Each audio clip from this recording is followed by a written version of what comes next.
গল্প শুরুর আগে আপনাদের কাছে একটা বিশেষ অনুরোধ, আমাদের চ্যানেল গল্পের ভাণ্ডারকে সাবস্ক্রাইব করুন। আপনাদের সহযোগিতা এবং ভালোবাসা একান্ত কাম্য। ধন্যবাদ। লালন ফকির একজন বিখ্যাত বাউল সাধক, যিনি একধারে সমাজ সংস্কারক, গীতিকার, সুরকার ও গায়ক ছিলেন। তিনি লালন সাঁই, লালন শাহ, মহাত্মা লালন নামে পরিচিত। মানবতাকেই তিনি শ্রেষ্ঠ ধর্ম হিসাবে প্রতিষ্ঠিত করতে চেয়েছিলেন। লালনকে বাউল গানের শ্রেষ্ঠতম শিল্পী হিসাবে বিবেচনা করা হয়ে থাকে। লালন ফকিরের সঠিক জন্ম ইতিহাস নিয়ে যথেষ্ট বিতর্ক রয়েছে। তার জন্ম নিয়ে লালন কোনো সঠিক তথ্য দিয়ে যাননি। তার মৃত্যুর পরে তার শিষ্যরা গুরু আজ্ঞা পালন করে জন্মের নিয়ে কোনো সঠিক তথ্য রেখে যাননি। লালন গবেষকদের তার জন্মসাল ও পরিচয় নিয়ে যথেষ্ট মতভেদ রয়েছে। মোটামুটিভাবে সর্বাধিক গ্রাহ্য মতানুসারে 1774 সালের 17 অক্টোবর অবিভক্ত বাংলার নদিয়া জেলার কুষ্টিয়া কামারখালী থানার চাপড়া ইউনিয়নের গড়াই নদীর তীরে ভাওড়া গ্রামের এক হিন্দু কায়স্থা পরিবারে লালন ফকিরের জন্ম। তার বাবা মাধব কর ও তার মাতা পদ্মাবতী করের একমাত্র সন্তান ছিলেন তিনি। আরও কারোর মতে লালনের জন্ম যশোরে ফুলবাড়ি গ্রামের এক মুসলমান পরিবারে। বাবার নাম কাজী গোলাম কাদির ও মায়ের নাম আমিনা খাতুন। কাজী ছিলেন তাদের বংশগত উপাধি। গবেষকরা বলেন লালনের আরও 2 ভাই ছিল। তার নাম ছিল আলম শাহ ও কলম শাহ। আবার অন্য গবেষক বলেন লালনরা 4 ভাই ছিলেন: আলম শাহ, কলম শাহ, মলম শাহ, লালন শাহ। 76-এর মন্তরে লালনের 2 ভাই আলম ও কলম শাহ মারা যান বলে একদল গবেষক জানান। লালনের জীবনী রচয়িতা বসন্ত কুমার পাল বলেছেন, সাঁইজি হিন্দু কি মুসলমান একথা আমিও স্থির বলতে অক্ষম। শৈশবের পিতৃযোগ হওয়ার কারণে লালনের ওপরে সংসারের দায়িত্ব এসে পড়ে। ফলে তার প্রতিষ্ঠিত শিক্ষা লাভের সুযোগ হয় না। নিজ সাধনা বলে তিনি হিন্দু ও মুসলমান ধর্ম উভয় জ্ঞানই লাভ করেন। লালন গবেষকদের তথ্য অনুসারে লালন প্রতিবেশী বাউল দাস ও অন্যান্য সঙ্গীদের সাথে তীর্থ ভ্রমণে বেরিয়েছিলেন। বাড়ি ফেরার পথে বসন্ত রোগে আক্রান্ত হন তিনি।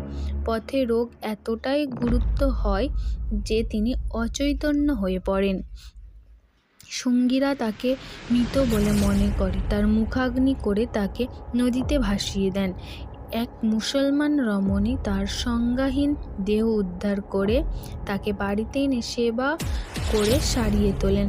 সুস্থ হয়ে লালন বাড়ি ফিরে এলে তার আত্মীয় পরিজনরা তাকে গ্রহণ করলেন না।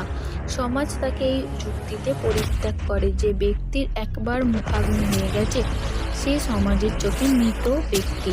তার প্রতি এই অবিচার লালনকে হিন্দু ধর্মের প্রতি বিদ্বেষী করে তোলে। তিনি ঘর ছাড়েন।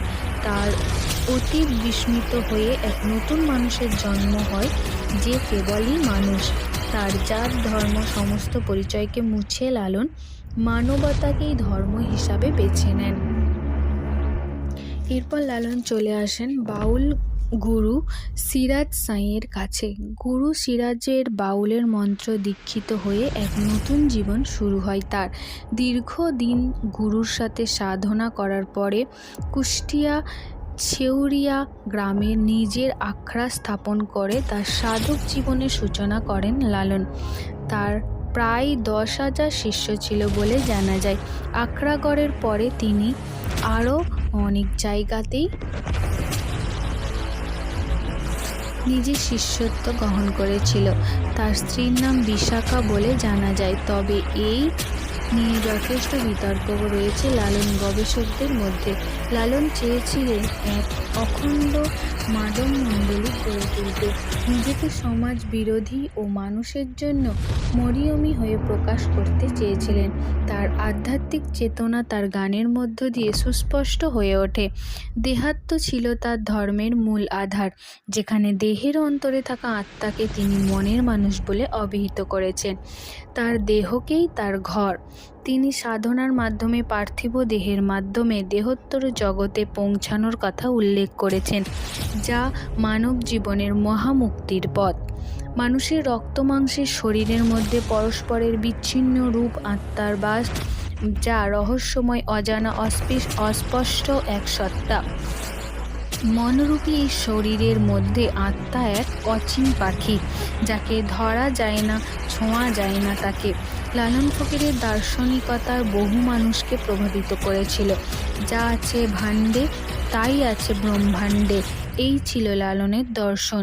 সমস্ত ধর্মের ঊর্ধ্বে উঠে এক অন্য ধর্মের সূত্রপাত করেছেন তিনি। মানবতাই ছিল তার একমাত্র ধর্ম।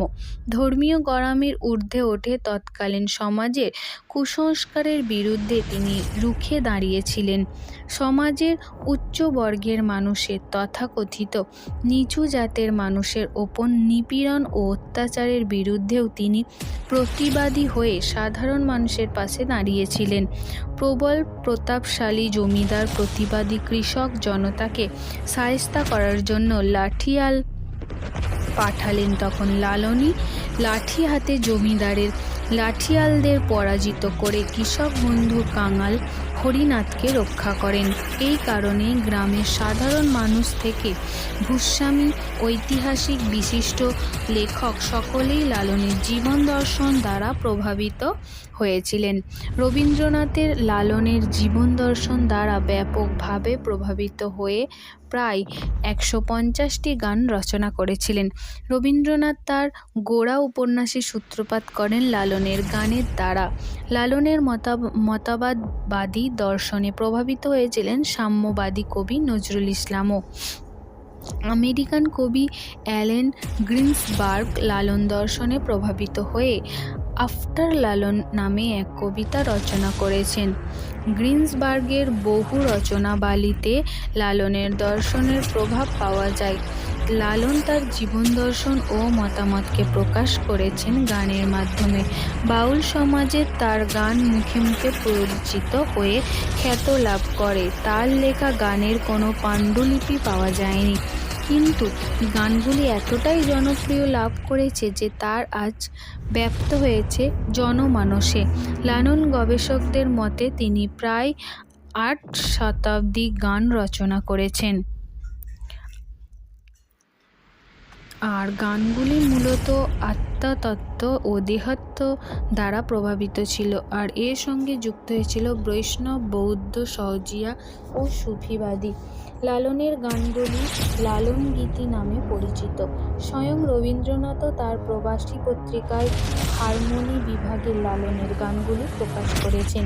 এছাড়াও লালনের গানগুলি মূলত লালন গীতিকা ও লালন ফকিরের গান গ্রন্থে সংকলিত হয়েছে।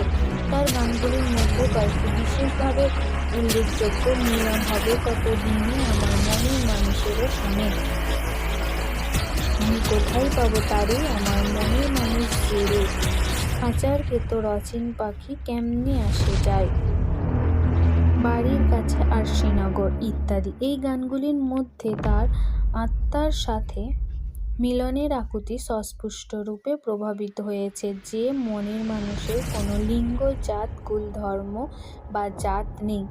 লালনের গানে একটি বিশেষ বৈশিষ্ট্য, তার বেশিরভাগ গানের শেষে লালন নিজের নামে পদ রচনা করেছেন, ফলে তার গান অন্য কেউ নিজের বলে চালিয়ে দিতে পারেনি। জাত বিষয়ক তার একটা গান, যেমন লালন শেষ দিকে বলেছেন, গোপনে যে বেশ্যার ভাত খায় তাকে ধর্মের কি ক্ষতি হয়, লালন বলে জাত কারে কয় এ ভ্রম তো গেল না। লালন এমন এক ব্যক্তিত্ব যাকে নিয়ে বহু আলোচনা সমালোচনাও হয়েছে। তাকে নিয়ে রহস্য কম নেই, কিন্তু সমাজে তার অবদান অস্বীকার্য।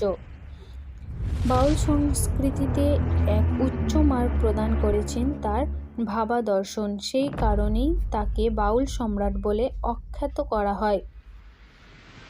তার জীবনীকে কেন্দ্র করে রচিত উপন্যাসগুলির মধ্যে পরেশ ভট্টাচার্যের লেখা বাউল রাজার প্রেম অন্যতম। বিশিষ্ট সাহিত্যিক সুনীল গঙ্গোপাধ্যায় লালনের জীবনকে কেন্দ্র করে লিখেছেন মনের মানুষ উপন্যাস, যা পড়ে ছায়াছবি হয়। 1962 সালে তার জন্মস্থান কুষ্টিয়াতে লালন লোকসাহিত্য কেন্দ্র তৈরি হয়। 1972 সালে তৈরি হয় লালনের একাডেমি। ঠাকুরবাড়ির সঙ্গে লালনের সম্পর্ক ছিল। লালনের জন্মভূমি কুষ্টিয়া ছিল ঠাকুরবাড়ির জমিদারির অংশ। রবীন্দ্রনাথ ঠাকুরের দাদা যতীন্দ্রনাথ ঠাকুর লালনের গান শুনে তার সাথে নিজে উৎসাহিত হয়ে দেখা করেছিলেন। লালন একমাত্র স্কেচটি যতীন্দ্রনাথ ঠাকুরের আকর্ষণ, যাতে 1889 সালে 5ই মে তারিখে দেওয়া হয়েছে। স্কেচটি বর্তমানে রবীন্দ্র ভারতীতে বিশ্ববিদ্যালয়ে সংরক্ষিত রয়েছে। রবীন্দ্রনাথের সাথে লালনের কদিন দেখা হয়েছিল কিনা তা নিয়ে যথেষ্ট বিতর্ক রয়েছে। তবে রবীন্দ্রনাথ লালনের মৃত্যুর পরের বছর কুষ্টিয়া শিলাদহে যান জমিদারি কাজের দেখাশোনার জন্য এবং সেই সময় তিনি লালনের গান নিয়ে যথেষ্ট উৎসাহিত হয়ে পড়েন। আনুমানিক 17ই অক্টোবর 1890 সালে লালন ঠাকুরের মৃত্যু হয়। তারিখ ছেউরিয়া আখ্যায়।